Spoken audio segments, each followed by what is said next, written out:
Picture this. You are kneeling on cool alabaster tiles, the scent of burnt myrrh and crushed lotus petals suffocating the air. It is midnight along the Nile, sometime in the reign of Ramses the Great. Heavy columns cast shadows that writhe like serpents across the sanctuary floor. The voices of priests murmur in a language no outsider is meant to understand. Your wrists tremble as they're tied with braided linen, each knot cinched tight by a hand that never hesitates.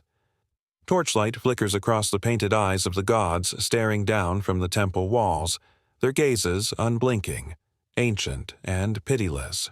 You are not a supplicant here. You are the instrument and the victim of a ceremony that promises to upend the very soul of your enemy. You can taste the metal tang of fear behind your teeth. It's not just the threat of violence that terrifies you, but the knowledge that what is about to be done will not end when the night is over. Somewhere in the city, your rival sleeps peacefully, unaware that by dawn, their body, mind, and future will be invaded, violated, without a single blade drawn. This isn't the magic of harmless amulets or luck-bringing charms. This is a ritual that reaches through flesh, spirit, and fate, binding its target with a force older than the pharaohs themselves. The priest's hands move with practiced certainty as they scatter grains of barley and trace forbidden symbols in honey on your bare skin. Every whispered word hisses like the venom of a cobra. You are not the only one who has passed through this darkness. Hundreds, thousands, before you have been bound, not for their own sake, but as living conduits in an act of weaponized intimacy. The walls of this temple have watched as nobles, scribes, and slaves alike became unwilling participants in the silent war that rages beneath Egypt's golden mask. There is no comfort in numbers.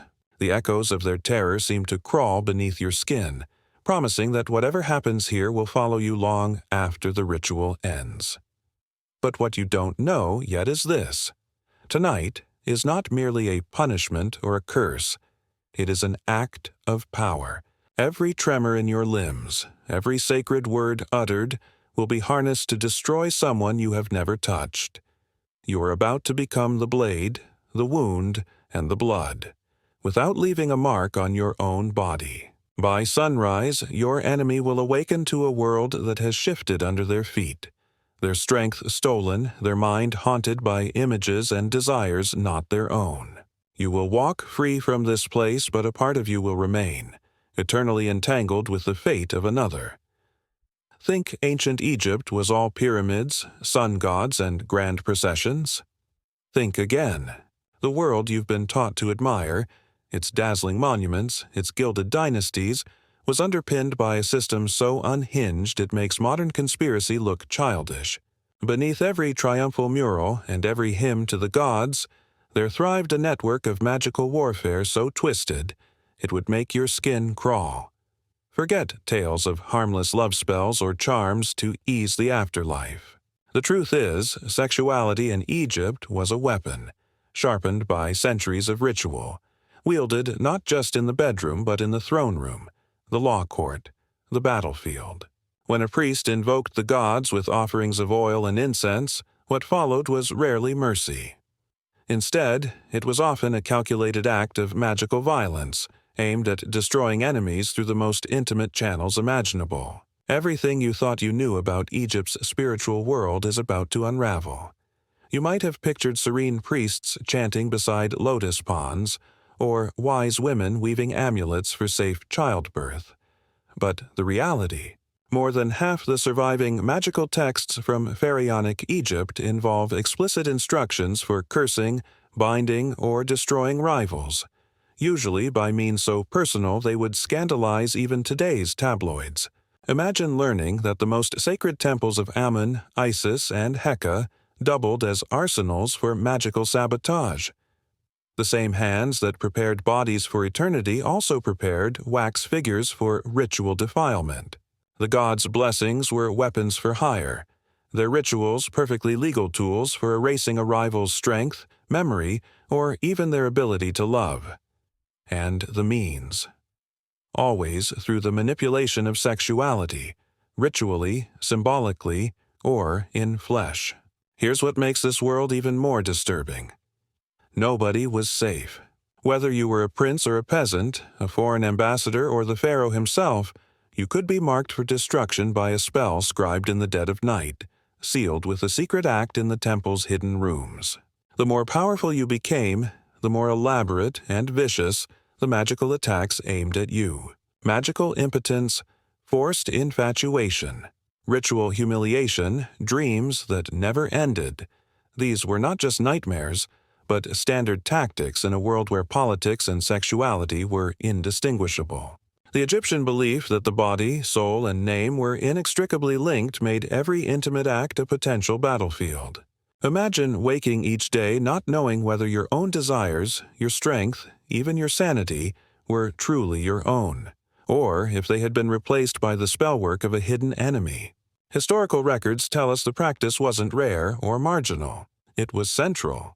The Papyrus Leiden Akroren, I-348, for instance, preserved in the Netherlands, is a complete manual for cursing enemies, including explicit directions for defiling their names and bodies with symbolic acts of sexual magic. The Metternich Stela, a towering basalt monument from the 4th century BCE, details spells for causing madness, impotence, and disgrace through rituals performed in temple sanctuaries. Magicians like Naneferkaptah and priests of Heka wielded such knowledge as both shield and sword, and even the royal court was haunted by accusations of magical seduction or assault. Archaeological evidence confirms that figurines with exaggerated sexual features, often pierced or bound, were buried beneath thresholds and in tombs, each one a silent attack. But here's where it gets truly twisted. The horror of Egyptian sexual magic was not only that it worked through secrecy and shadows, but that it was celebrated as part of the divine order. Ritual violence was considered necessary to maintain the cosmic balance, ma'at. If an enemy threatened the pharaoh's rule, or a rival challenged a priest's authority, it was not just allowed but required to use every tool, body, voice, sex, and spell, to destroy the threat. You lived and died at the whim of a system where your most private self was a battlefield, and your destruction could be accomplished without a single public accusation. So, as you kneel in the torchlit dark, the taste of honey and incense sharp on your tongue, you know this much. The true power of ancient Egypt was never just in its armies or even its gold. It was in the unseen acts, the rituals no monument would ever depict, the moments where desire and destruction became indistinguishable. Tonight, you are the knife, the wound, and the curse, because in Egypt, power was always intimate, and the deadliest weapon was the one no one else could see. You can't breathe. Smoke from burning acacia fills your nose as the priests lead you deeper into the temple. They murmur incantations older than the city itself, each syllable a lash across your nerves. The stone beneath you radiates a bone-deep chill. In this sacred darkness, a new role is thrust upon you. You are to become the living focus for a spell so invasive it will stain both your skin and your soul. All around you, the painted gods look down with serene cruelty. You realize, with a sickening clarity, that tonight's rite is not an aberration. It is standard, expected, practiced countless times by the highest in the land. The chief priest approaches, his shaven scalp glinting in the flicker of oil lamps. In his hands, he holds a small wax figurine, grotesquely shaped, yet unmistakably human. You watch as he presses a sharp stylus between the legs of the effigy, carving your enemy's name into the soft wax. He smears the wound with a paste of crushed dates and black coal. Then he hands you a tiny reed stylus. The implication is unmistakable. Tonight, you will participate in the destruction of your rival's potency. Your own breath shudders as you inscribe a curse, commanded to speak the words aloud, to make the magic real. Your voice shakes as you repeat the invocation. Let his body weaken, let his longing burn, let his seed dry up. The words taste bitter. The ritual is not some forgotten superstition. The priests believe it. So do the powerful men and women who commission these spells, your father, your rivals, your king. According to documents like the Papyrus Louvre E 3229 and the Chester Beatty Papyri, these spells were standard tools of power. Papyrus instructions detail the preparation of impotence wax, the burial of bound figurines beneath thresholds, the painting of enemies' names on the soles of sandals to be trodden underfoot. You are not witnessing an exception. You are living the rule. But here's where the horror begins to escalate. The ritual you enact tonight is only the first, most basic form of sexual magic. In the archives of Karnak and Saqqara, archaeologists have found hundreds of wax and clay dolls, some bearing nails driven through the groin or heart, others bound in miniature linen bandages soaked in oil and menstrual blood. These were no mere folk superstitions. They were commissioned by priests, generals, and queens. Even the great Ramesses III, facing conspirators from within his harem, is documented in the judicial papyrus as having his enemies' names mutilated and cursed, their manhood symbolically cut away in the hope that the ritual would become reality. But it's not just the threat of impotence or loss of love that hangs over your head. You learn quickly that the most insidious magic is not the one that kills, but the one that humiliates. Imagine waking to discover your body no longer responds as it should, your desires twisted, your dreams invaded by obscene visions. Imagine being a respected official, and suddenly every night you dream of humiliating yourself before the entire court. Imagine the whispers, the rumors, the slow erosion of your reputation as those in power quietly direct the full force of the priesthood against your soul. These nightmares aren't imagined. Documents from the Papyrus Harris 501 detail spells meant to shame a man before his house, to turn his wife against him, to make him cry out in madness at night. This is where Egyptian sexual magic makes modern ideas of blackmail seem almost innocent. The spells are precise, almost bureaucratic. Take the wax of a virgin bee, form a likeness of the enemy, drive a nail of bronze through his privates, and bury it at the crossroads beneath the light of Sirius. The instructions read like legal contracts. You understand now. Nothing in this world is left to chance.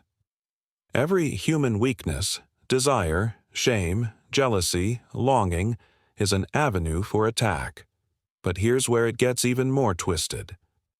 The power of these spells is not limited to the priesthood. Ordinary citizens, desperate lovers, jealous rivals, anyone with coin or favor could commission a curse. The Papyrus, London, 10,092 details a young woman named Ta-Mutemwia, who paid for a ritual to render her rival barren and obsessed, ensuring her own place in her lover's bed. The record survives in a scribe's careful hand, with every ingredient, oil, myrrh, a drop of menstrual blood, listed and costed. The democratization of magic means you are never safe. Anyone, for any reason, might become the target. Historical accounts show that magic was the true equalizer in ancient Egypt.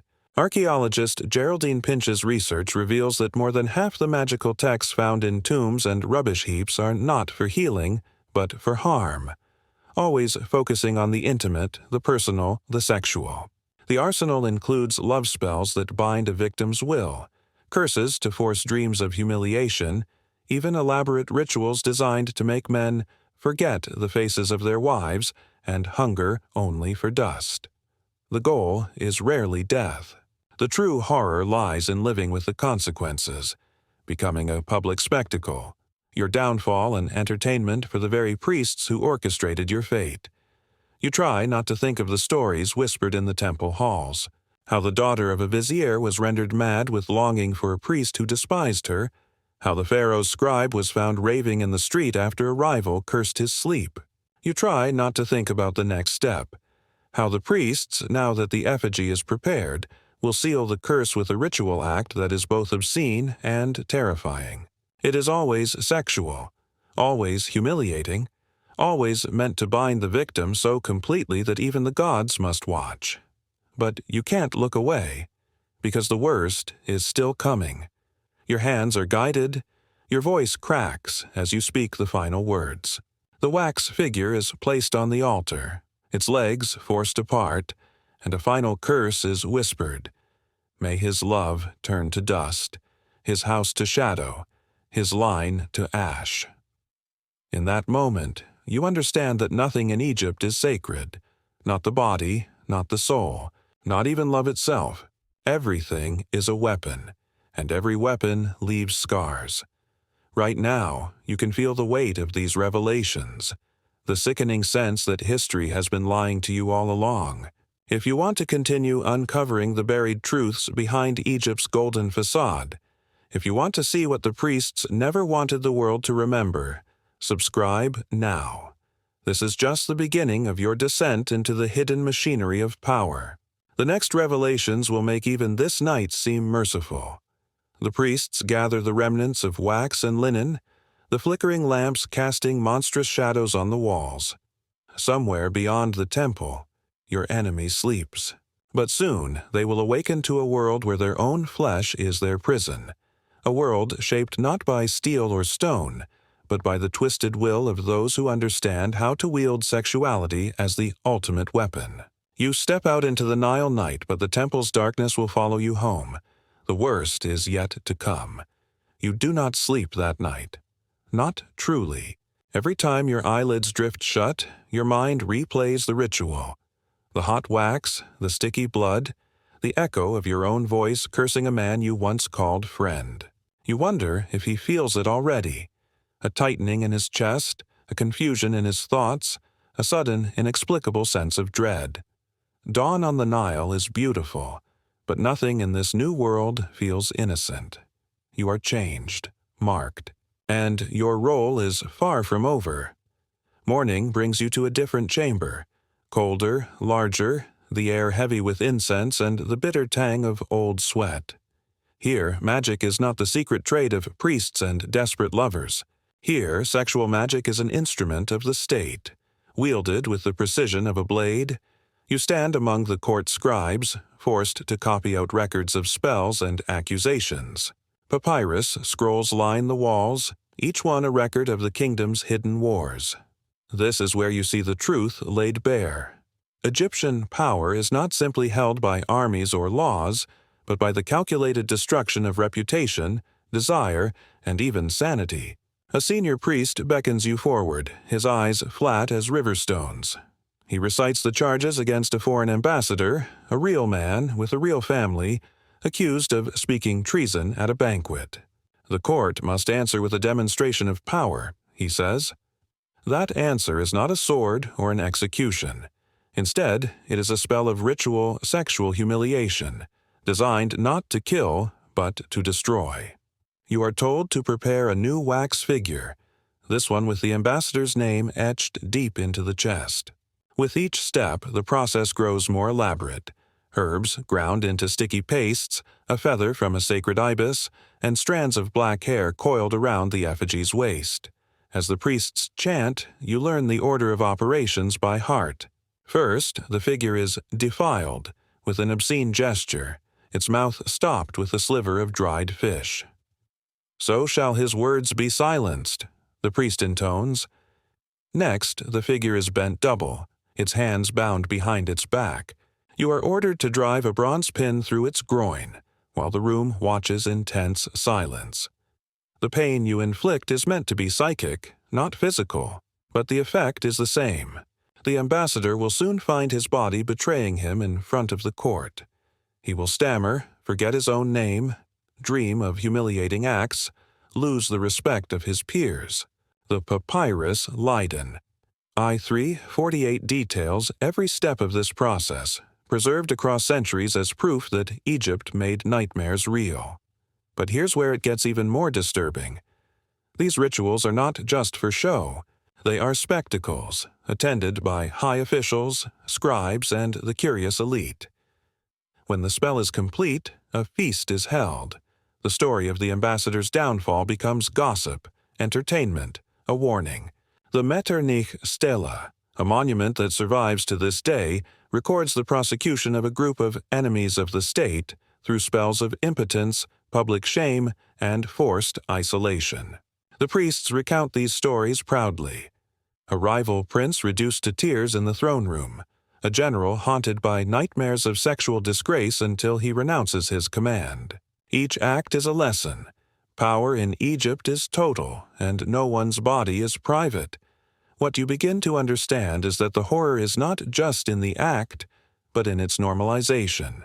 The palace keeps detailed records.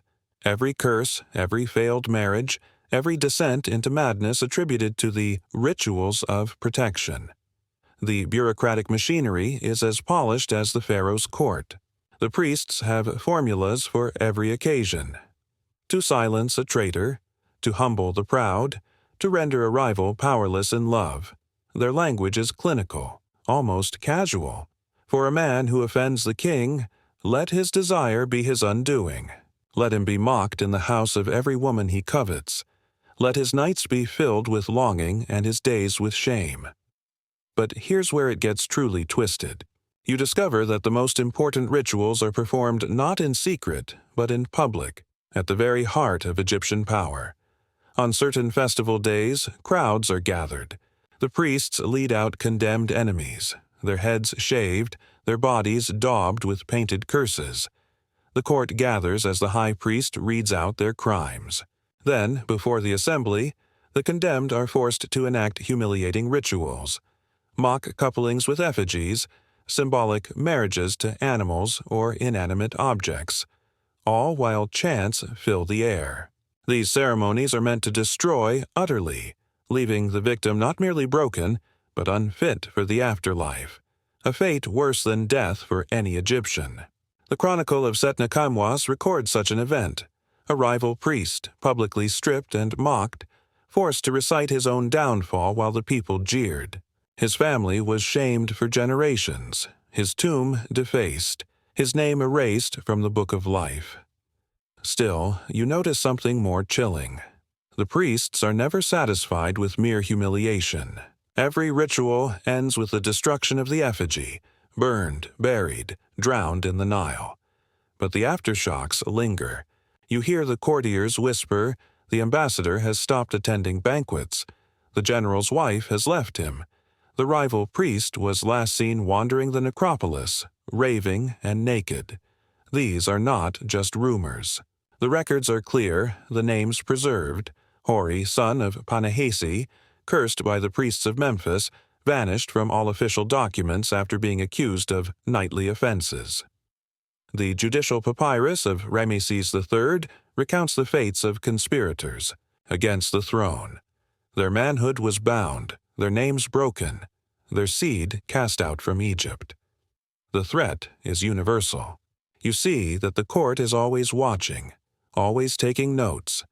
A scribe who angers the wrong priest may find his own marriage collapsing, his children sickening, his name erased from ledgers. Even the pharaoh is not invulnerable. Each year, he must submit to rituals that cleanse him of any magical attack, often through symbolic acts of sexual purification. Failure to perform these rites is unthinkable.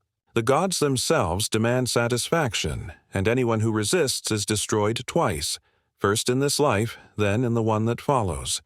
But the most sinister revelation is the ease with which cruelty becomes ordinary. You look into the eyes of your fellow scribes, the priests, the nobles, and you see no shock, no sympathy. This is the way things are done. And as you dip your pen to record yet another name, another curse, another ritual of defilement, you realize the true terror. You have become part of the machine. In Egypt, there is no refuge, no innocence, no way out, only the endless, methodical weaponization of the human soul. Somewhere in the city, another victim stirs uneasily in their sleep. The palace prepares the next effigy, the next accusation, the next public spectacle. You can feel the current of fear that runs beneath the surface of every conversation, every banquet, every morning prayer. Power here is absolute, and its favorite tool is humiliation. What you don't know yet is that the greatest horror is still waiting, and soon you will find yourself not merely a witness, but a target. You learn to hide your fear behind the mask of a dutiful scribe, But nothing can shield you from what the palace asks of you next. The order comes quietly, slipped between stacks of papyri. You are to assist in the most severe ritual yet, a public act of magical annihilation against a foreign adversary, the kind whispered about in the alleys of Thebes for generations. You steady your hands, but your heart hammers as you descend once more into the sanctum where power is not merely displayed, but wielded with surgical cruelty. Tonight's ritual is different. The victim is not an absent rival or a whispering courtier. He is here, alive, forced to kneel naked beneath the painted eyes of the gods and the cool gaze of the pharaoh's inner circle. His name is spoken aloud, Sheshonq, ambassador of Kush, accused of plotting against Egypt's order. This is no mere accusation. It is a death sentence disguised as a ritual, a public stripping not just of dignity, but of lineage, name, and hope for eternity. You stand at the edge of the circle holding the wax effigy shaped crudely in his image, grotesquely exaggerated, genitals marked in bright ochre, every feature designed to mock and defile. The high priest intones the charges while attendants douse Sheshonq with oil and black pigment, painting obscene symbols across his chest and groin. Every brushstroke is a curse. Let his house be empty, his seed be dust, his sons be forgotten in the fields. The assembled elite watch in silence, the only sound the steady drip of oil and the quiet, desperate breaths of the condemned. The wax figure is passed from hand to hand, each official compelled to spit on it, some whispering their own wishes for Sheshonq's demise. You see fear in every face. No one wants to be left out, lest the magic rebound upon them. Now comes the most brutal stage. The priests take the effigy and, before all present, enact a simulated violation. The figure is bent double, its legs forced apart, and a red-hot bronze pin is driven through its groin. Sheshonq is forced to watch, his head held up by two guards as the high priest recites the words from the Book of the Dead. As I break you in this world, so shall you be broken in the Duat. Your manhood is ended, your shadow cast out from Egypt. The scene is not merely symbolic. It is a psychological execution. The ambassador trembles, his dignity erased, his family name poisoned by the spectacle. This is no isolated event. Legal codices from the reign of Ramses III, carved into stone and preserved in the Karnak archives, specify the ritual destruction of enemies' reproductive power as state policy. The priests of Heka, the god of magic, were the architects of these terrors, their names assigned to dozens of temple decrees. Let all who conspire against the double crown be unmanned before the gods. Even queens and princesses, jealous or threatened, commissioned such rituals. The judicial papyrus recounts how the wives of pharaohs enlisted temple magicians to ensure the sons of rivals would never inherit the throne, their potency snuffed out by night and by spell. But here's where the horror deepens. What's done in the temple is not enough. The city is made to bear witness. Sheshonq, still slick with oil and pigment, is paraded through the streets by torchlight. Children jeer, old women spit, the powerful avert their eyes. Behind him, acolytes scatter pieces of the broken effigy, a trail of impotence and ruin. At every crossroads the procession halts. Another priest reads out a curse. May his house rot, may his wives be barren, may his sons forget his name. The foreigner is not only destroyed, he is made an example. Anyone, from the greatest general to the lowest scribe, can see that power here is enforced not only by the sword, but by the control of flesh and future. You walk behind the procession, feeling the dread seep into your bones. You remember the stories, how conspirators against Ramses III were unmanned, not just in body but in memory, their names scratched from every record, their descendants forbidden burial. You recall the Metternich Stella's catalogue of punishments, curses that condemned whole families to madness, infertility, and disgrace for generations. Egypt's magic is not gentle, nor is it ashamed. The laws themselves are shaped around these rituals. Temple records detail lists of enemies subjected to cutting of the name, binding of the manhood, turning of the desire to ash. The cycle is endless, systematic, justified as the defense of Ma'at, the cosmic order.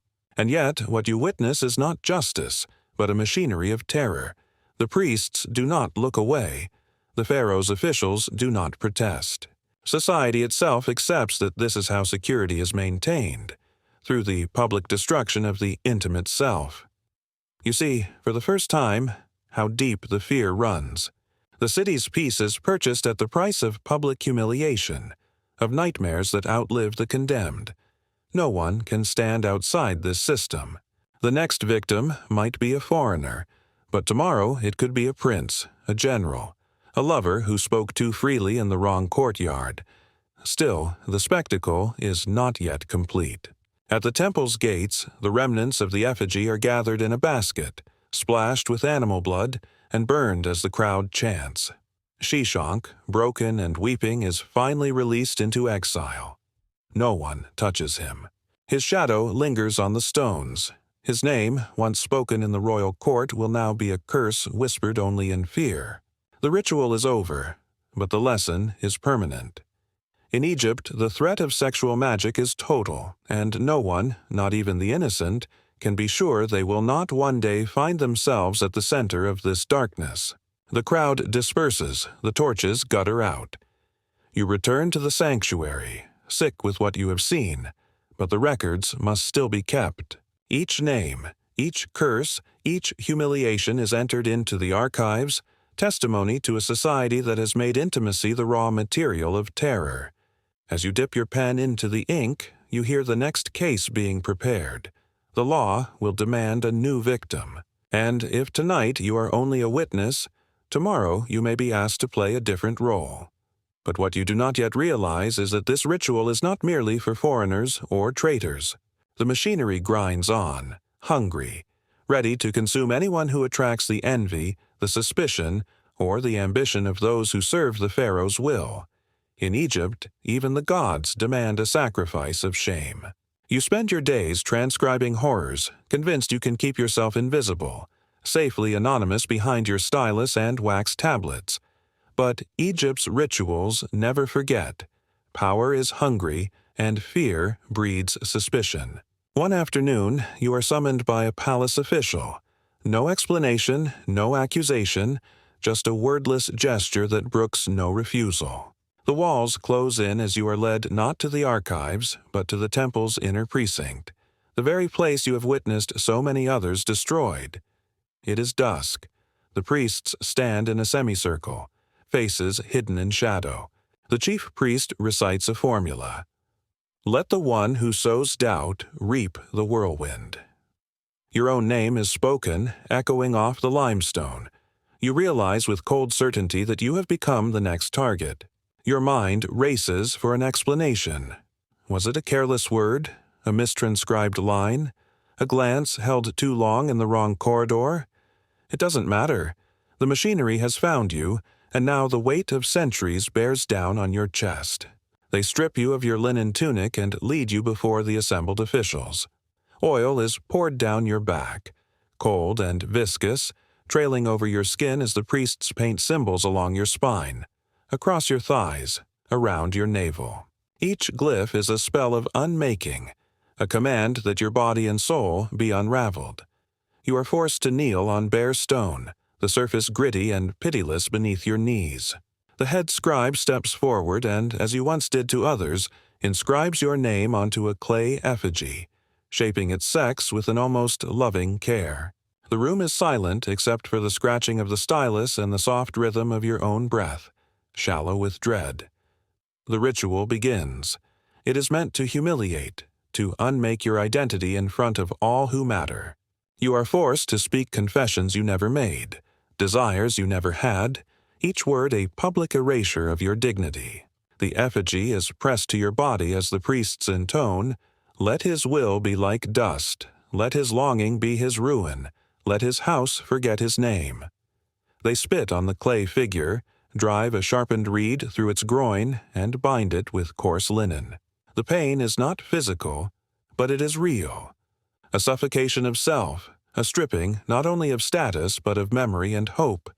You watch through stinging eyes as your name is written onto tablets that will be read aloud in the marketplace. The penalty is not execution, but exile, a living death. You are forced to walk through the city as the sun sets, your body streaked with oil and ochre, the effigy dangling from your neck.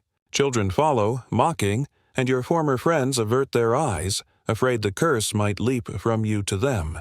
At every street corner, a temple acolyte recites another curse, not just against you, but against your family, your ancestors, your descendants. May his children forget his face.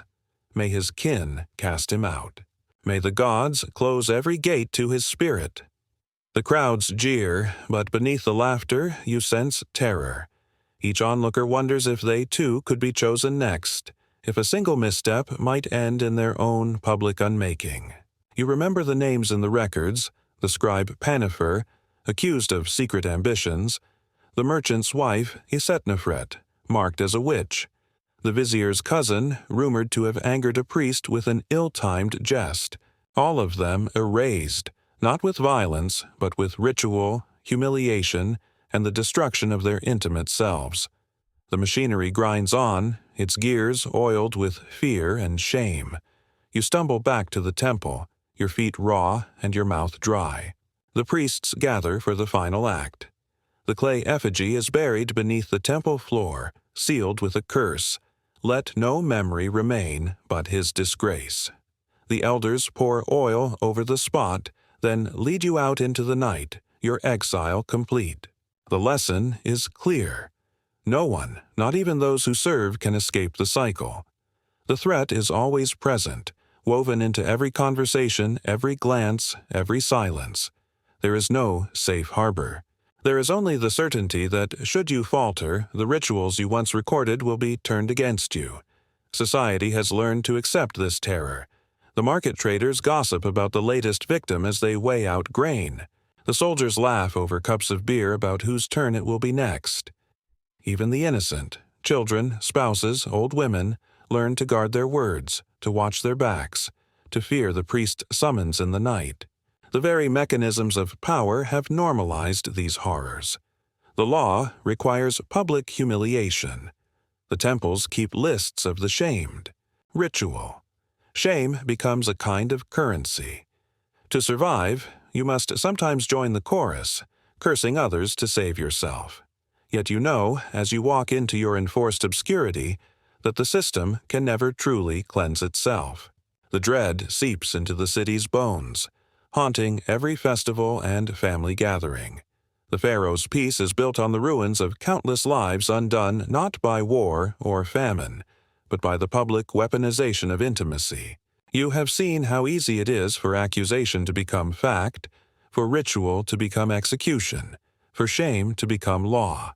The machinery is relentless, but the stories of the erased persist, in stolen glances, in whispered warnings, in the uneasy sleep of every soul who dreams of a world where the worst punishment is not death, but to be forgotten in shame. You understand now. In Egypt, the greatest terror is not the sword, nor the executioner's block, but the certainty that even the most private part of you, your longing, your reputation, your memory, can be made a spectacle, a lesson, a weapon for those who hold power. And as the Nile wind cools the sweat on your skin, you feel the machinery grinding on, already hungry for its next offering. The ritual is complete, but the cycle is endless. The darkest secrets are never buried deep enough. Night in Egypt is never silent. Even in exile you hear the echo of chanting drifting from distant temples, the voices of priests shaping fate with every syllable. The scars of your own ritual humiliation throb beneath your skin, but the true horror lies in what you are forced to witness next. Word spreads through the city. Another trial, another victim, this time at the very summit of Egyptian society. The pharaoh's most trusted general stands accused of secret treason. You slip into the crowd, half-shrouded, hiding your ruined name, desperate not to be seen but unable to turn away. The city holds its breath as the procession moves through torchlit streets. The general is dragged before the assembled priests and royal court, his armor stripped away, his body daubed with oil and black pigment. His children are made to stand in the front row. He tries to speak, but a temple acolyte smears his lips with honey and dust. Ritual silence. This is not just a punishment. It is a total erasure. The chief priest recites the accusations, but no one cares about evidence. The only proof needed is fear. In the center of the courtyard stands a massive effigy, crudely formed in the general's likeness but monstrous in every proportion. Before all eyes, the priests enact the ultimate sexual curse. They drive iron pins through the groin and mouth of the effigy, bind its hands behind its back, and daub it with menstrual blood and animal fat. Then the general himself is forced to touch the figure, his hands shaking, his dignity shattered, while the court jeers. His sons turn away, ashamed. The general collapses, sobbing, as the chief priest intones the final words, "Let your name rot. Let your body betray you. Let your descendants flee from your memory." The crowd watches in hungry silence, knowing the curse will cling not just to this man, but to his entire line. This is the climax of Egyptian sexual magic, a ritualized destruction designed not merely to kill, but to unmake, to erase. No one, not even the most powerful, is immune. The palace records the general's name, adds it to the list of those forbidden burial, whose ghosts will wander restlessly between the worlds. The effigy is burned, the ashes scattered into the Nile. The pharaoh gives a signal. The court disperses. No one will ever speak the general's name again. You walk away, trembling, heart sick with what you have seen. In Egypt, the system is total, the mechanisms of control invisible but absolute. From the harem conspiracy against Ramses III, where the king's own wives and magicians tried to use ritual to unman and dethrone him, only to be destroyed by counter-curses, to the judicial papyrus listing the obliteration of dozens of royal enemies. History is full of such erasures. The machinery never rests. Each public ritual etches new scars into the city's memory, each victim a warning to every onlooker. You remember the Metternich Stella's catalog of spells, not for healing, but for ruin, not for love, but for shame. The law of Egypt is written not only in stone, but in the broken spirits of its people. Yet, when the horror finally ends, when the crowd disperses, the temple doors are barred, and the city returns to its uneasy peace, you are left with the knowledge that these rituals have not simply protected Egypt's order. They have reshaped its soul. The machinery of magical terror has become the engine of society itself. You see it in the silences of the market, the anxious glances between neighbors, the careful obedience of even the most powerful. The worst scars are invisible, handed down from generation to generation, as every Egyptian learns that the greatest threat is not from enemies abroad, but from those closest to home. What echoes forward is not just the destruction of individuals, but the normalization of psychological warfare. You see the pattern: ritual shame used as a tool of law, public intimacy twisted into spectacle, the very foundation of family and lineage broken by fear. The same machinery of humiliation and magical threat that once guarded the pharaoh's rule seeps into every corner of society.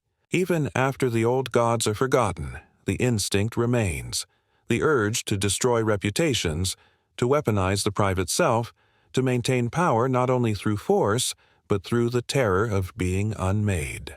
Now, as dawn breaks and the Nile glows gold once more, you stand changed. You have survived Egypt's darkest rituals, seen how sexuality and magic were fused into a system of control so subtle, so total, that no one was truly safe. The horror was never about simple cruelty. It was about the transformation of intimacy into law, shame into statecraft, fear into the air that everyone must breathe. You came into this story thinking of Egypt as a land of wonders, pyramids, pharaohs, sun gods shining over perfect order.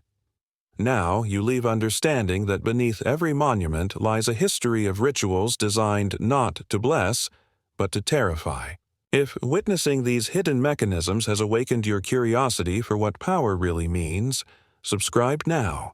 This channel will keep revealing the truths that ancient empires tried to bury, the realities of control, terror, and survival that shaped every civilization worth remembering. The secrets of Egypt's sexual magic are not dead. They live on in every shadowed corridor of history where power fears being challenged, and where the most personal becomes the most dangerous. If you're ready to keep pulling back the veil, you know where to find the next chapter.